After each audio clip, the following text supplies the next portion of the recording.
By yesterday evening, security officials in conjunction with the Uganda Red Cross personnel, as well as residents, recovered 10 bodies of people who drowned in River Nabuyonga after their houses were submerged in water. Some of the bodies were found in a Toyota Super Custom vehicle, registration number UAW 334X. The victims are reportedly traveling to an unknown destination when their vehicle was swept by the raging waters. The bodies have been taken to Mbale City Mortuary.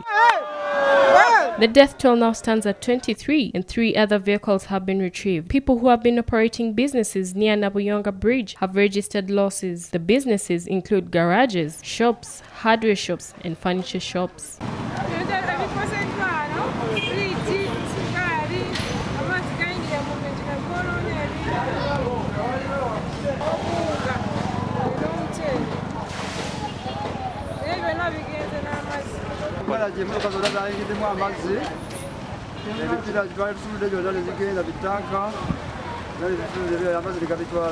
Ahmada Washaki, the Mbale resident city commissioner, who is the team lead of the disaster management committee in Mbale City, say they suspect that pedestrians and other people who are traveling on borders could have been swept by the flood.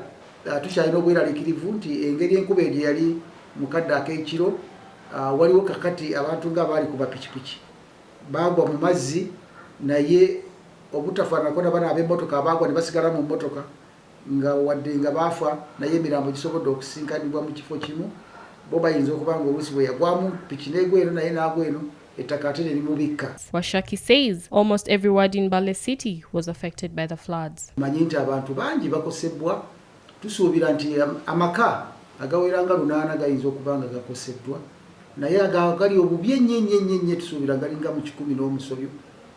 Mwe tugamba nti abantu abo kati tebakyalina we beegekaluba, tebakyalina kantu ke bakozesa mu nnyumba, era abo mumaze okukakasibwa nga bwe twabadde ne Right Honorable Prime Minister waffe ow'ekitiibwa River Nabuyonga nti agenda tuweereza emmere. Wenjogerera wano On Sunday, Prime Minister River Nabuyonga visited the area to assess the situation. Hope Nyongereza, CTV PM edition.